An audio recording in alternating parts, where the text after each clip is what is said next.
ये है BDTV news. यहां खबरें डर से नहीं, जमीर से बोली जाती हैं।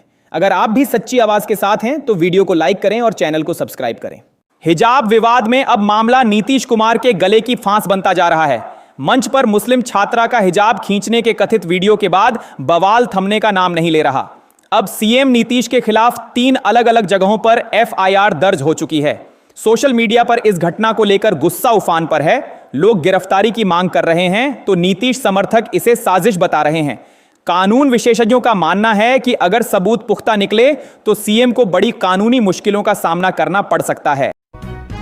बंगाल में वोटर लिस्ट को लेकर भारी बवाल मच गया है। जांच में 1,90,00,000 संदिग्ध मतदाता सामने आने का दावा किया गया है, जिनमें बड़ी संख्या में बांग्लादेशी घुसपैठियों के नाम होने का आरोप है।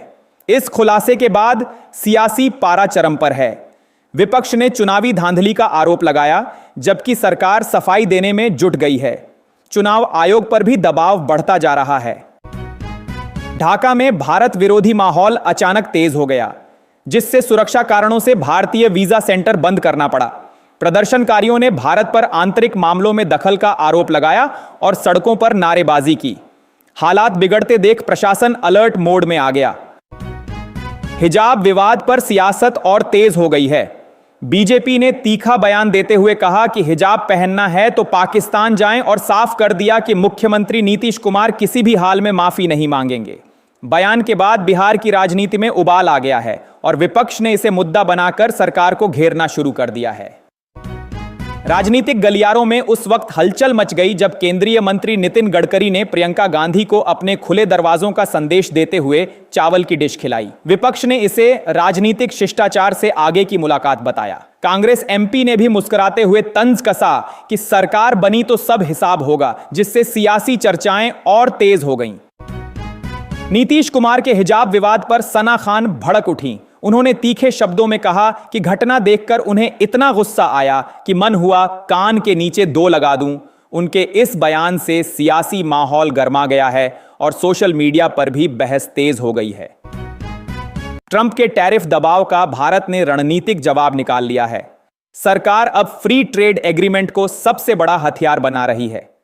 कई देश भारत के साथ हाथ मिलाने को तैयार हैं, जिससे निर्यात बढ़ेगा और अमेरिकी शुल्क का असर काफी हद तक कमजोर पड़ेगा।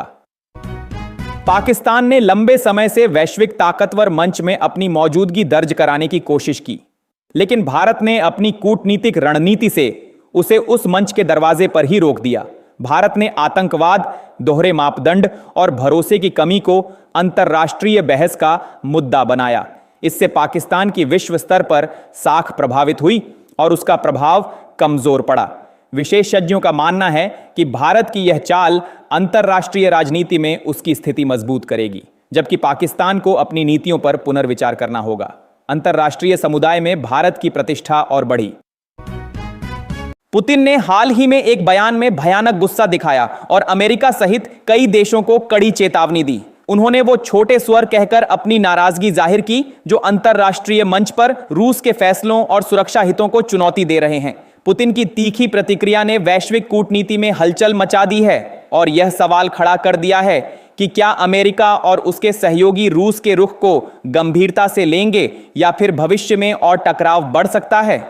आलोचकों का कहना है कि यह गुस्सैल बयान केवल दिखावा नहीं, बल्कि वैश्विक राजनीति में तनाव बढ़ाने की रणनीति भी हो सकती है। दिल्ली में आज से BS-6 उत्सर्जन नियम कड़ाई से लागू हो गए हैं। राजधानी में प्रवेश कर रही सभी बाहरी राज्यों की गाड़ियों को रोका जा रहा है और नियम का उल्लंघन करने वालों पर चालान काटा जा रहा है। मामला इतना सख्त हो गया कि यहां तक कि एक विधायक की कार का भी चालान काटा गया, जिससे साफ संदेश मिल गया कि नियम किसी के लिए नहीं टलेंगे। प्रशासन ने कहा है कि प्रदूषण नियंत्रण और पर्यावरण सुरक्षा के लिए यह कदम बेहद जरूरी है।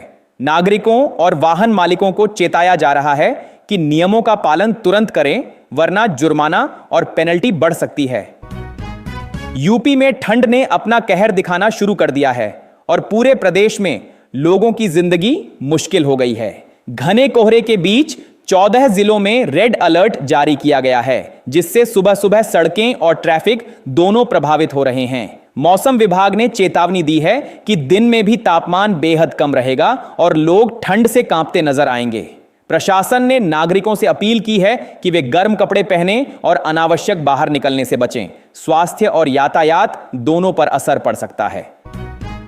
लखनऊ में कोहरे के चलते रद्द हुए इंडियन प्रीमियर लीग के T20 मैच ने फैंस के बीच हड़कंप मचा दिया है। कई लोग अपने टिकटों की चिंता कर रहे हैं और जानना चाहते हैं कि रिफंड कब मिलेगा। मैच रद्द होने के बाद आयोजकों ने स्पष्ट किया कि सभी खरीदे गए टिकटों की पूरी राशि वापस की जाएगी।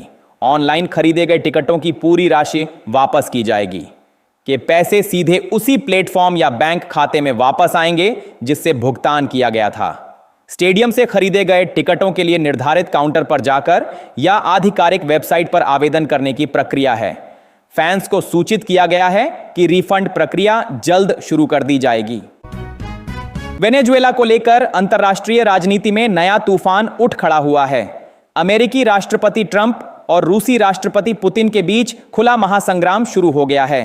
पुतिन ने सीधे तौर पर ट्रंप को चुनौती दी, जिसके बाद वैश्विक मंच पर कूटनीतिक तनाव चरम पर पहुंच गया है। विशेषज्ञों का कहना है कि दोनों महाशक्तियों के बीच यह टकराव केवल कूटनीति तक सीमित नहीं रह सकता और यदि विवाद बढ़ा तो इसका असर पूरी दुनिया पर पड़ सकता है।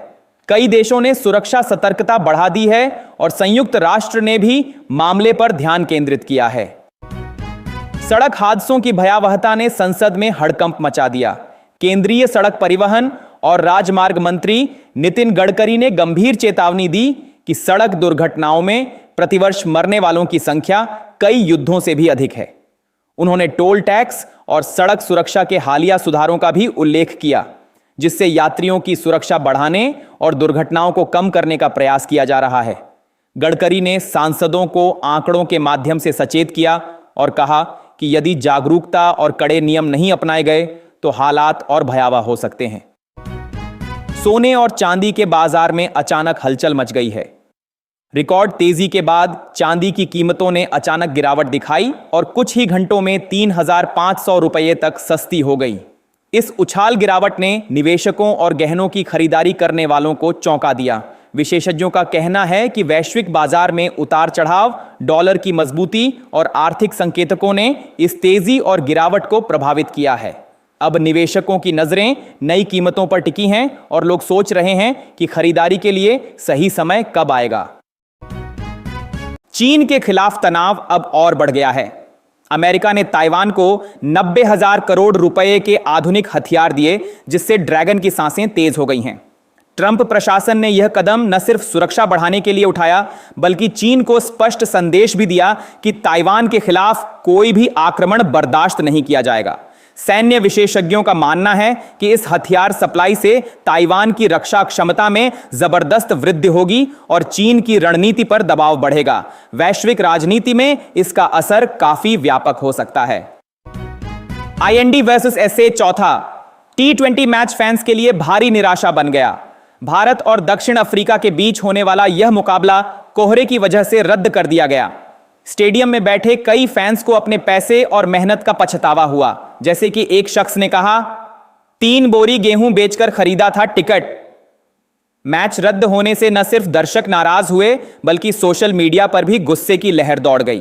क्रिकेट प्रेमियों के लिए यह दिन बिल्कुल भी यादगार नहीं बन सका और आयोजकों पर भी आलोचना शुरू हो गई। अगले 48 घंटे पूरे उत्तर भारत में मौसम का कहर जारी रहेगा। मौसम विभाग ने ट्रिपल अटैक की चेतावनी जारी की है, जिसमें भारी बारिश, बर्फबारी और शीतलहर शामिल हैं। दिल्ली, यूपी और आसपास के राज्यों में तापमान में तेज गिरावट होगी। कई इलाकों में धुंध और ठंड बढ़ने की संभावना है। प्रशासन ने लोगों से सुरक्षित रहकर घरों में रहने और जरूरी वाहन चलाते समय सतर्क रहने की सलाह दी है। स्कूल, कॉलेज और यातायात पर भी असर पड़ने की चेतावनी दी गई है। इंडियन रेलवेज में बड़ा बदलाव, यात्रियों के लिए राहत और परेशानी दोनों साथ साथ।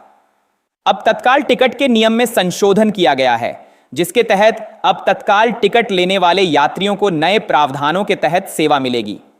रिजर्वेशन चार्ट पर भी बड़ा ऐलान हुआ है, जिससे ट्रेन के यात्रियों के बैठने और टिकटों के आवंटन में पारदर्शिता बढ़ेगी। रेलवे प्रशासन ने स्पष्ट किया है कि यह कदम यात्री सुविधाओं को बेहतर बनाने और सिस्टम को अधिक कुशल बनाने के लिए उठाया गया है। अपने ही गारेज में हार के बावजूद एएपी ने पंजाब में अपनी पकड़ डीडीडीएच बनाए रखने की पूरी कोशिश की, लेकिन जनता की नाराजगी और स्थानीय मुद्दों ने पार्टी को भारी पड़ने दिया।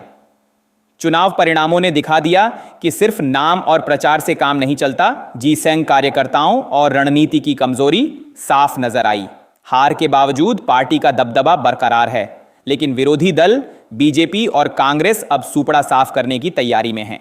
राजनीतिक आलोचकों का कहना है कि एपी को पंजाब में भविष्य सुरक्षित करने के लिए अपनी नीतियों और जमीन पर काम करने की रणनीति बदलनी होगी। प्रियंका चतुर्वेदी ने चौहान के विवादित बयान पर तीखी प्रतिक्रिया दी। कहती हैं, पता नहीं उनको कहां से जानकारी मिली। उनके अनुसार ऐसे बयानों से पार्टी की छवि और विश्वसनीयता पर सवाल उठते हैं।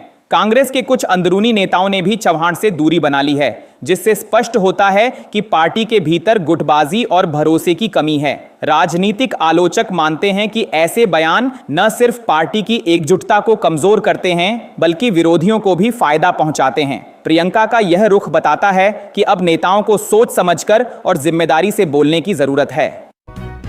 हिजाब विवाद में सीएम नीतीश कुमार को घेरते हुए केंद्रीय मंत्री गिरिराज सिंह ने तीखा बयान दिया, जिसे सुनते ही पप्पू यादव आग बबूला हो गए। गिरिराज ने कहा कि मामला इतना गंभीर नहीं है जितना कुछ लोग दिखा रहे हैं। चुल्लू भर पानी में तूफान बनाने की जरूरत नहीं। पप्पू यादव ने उनकी इस टिप्पणी को लोकतंत्र और संवैधानिक मर्यादा के खिलाफ बताते हुए जमकर आलोचना की। दोनों नेताओं के बीच बयानबाजी ने राजनीतिक गलियारों में हलचल मचा दी है और यह साफ संकेत है कि हिजाब विवाद अब सिर्फ शिक्षा या सामाजिक मुद्दा नहीं, बल्कि पूरी तरह राजनीतिक और चुनावी बहस का केंद्र बन चुका है।